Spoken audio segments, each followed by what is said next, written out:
Hello, this is Jan at the Becoming Light Membership Circle. And I was just thinking of that Buddhist saying that it is expectation and attachment that gives us all of our suffering. And I'm looking at the word disappointment. Oftentimes around the holidays, we do have very high expectations of how things should go or how intense or how wonderful they should be, comparing it to other lifetimes, that we can't be absolutely and totally present to the gift of the presence. We were having a conversation around my little kitchen table today about being purely present, not in the past and not in the future, but really dialing in and being present and letting the energies come through and letting our feelings and our words express exactly where we're at so that we can be present and attracting what we need in this moment. So let's take a look again at this word disappointment. We've given something a charge that we felt should happen, that we planned, we wanted to happen. And then if we move into anger, I had this friend, this therapist used to tell me, oh, the person didn't do what you wanted them to do, so you're choosing to have an emotional reaction of anger. Kind of puts it into a different slant. We really can't control anything, anybody, other than our honest, ongoing intention for the best feeling world, the best vibration milieu, so that yourself first and everyone else feels good.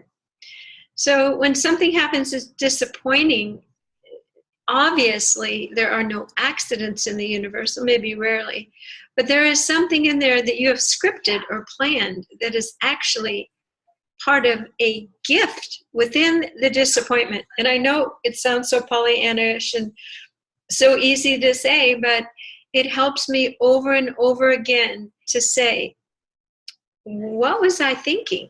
I was thinking, I wasn't feeling and sensing of the real energetic flows, and that I just had this crystalline, strong will of alignment for how I wanted it to be.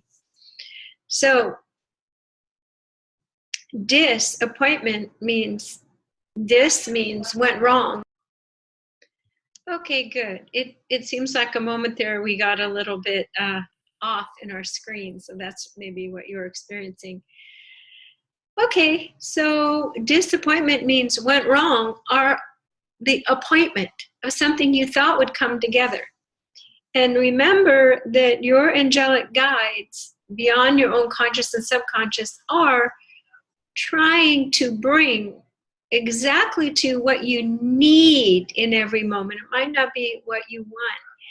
And within that resonance of what you're calling in, beyond your fantasy of what is right, but what your soul is asking for, then you might label, oh, the dissonance between the two is disappointment. Whereas if you lived in your heart and you felt and you appreciated everything that did come in, and you let the world know what you do want, what like and want and need, you express your needs. And then the more needs you get, the more base, then you're finding that your so-called wants are morphing more into what I need feels so much better when I get it met than what I wanted. Because that's a construct, a perfection, which can sometimes come from an egoic place.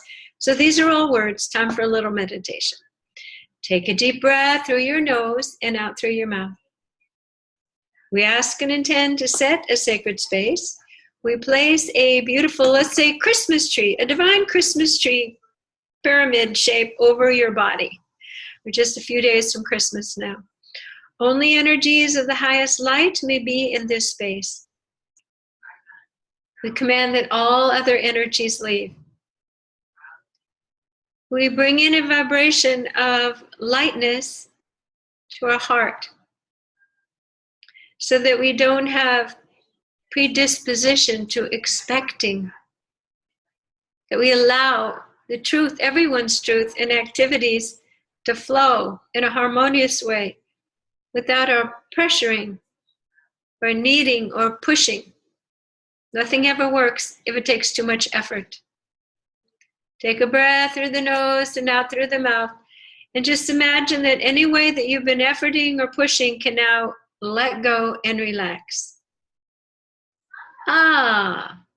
There's so many things to do around Christmas. No one's going to notice if your apricot nut stuffed little cookies aren't available as usual. You can be a model for helping people appreciate what is by your appreciating them and stating it. We have to be the grown-ups, I guess is what I'm saying. Appreciate what is available. So letting these energies come into our heart as I'm speaking, lightening the load, pulling out this expectation of, oh, so-and-so is not going to give me this, or they better give me this. All of that takes you out of the presence. Open your heart to what is. Take a breath and imagine there's a beautiful holiday cloud in your heart. Allow yourself just to flow with this sense of levity. That's today's meditation. We're getting very good because everything else happens automatically. When I say set that sacred space, our guides come in, make our intention. We already know we're opening up our channel for the divine light to come in. So let your heart be light. There's a reason that's the core of all these Christmas songs. May your days be merry and bright, and may all your Christmases be light. So there you go, my friends. See you soon. Take care.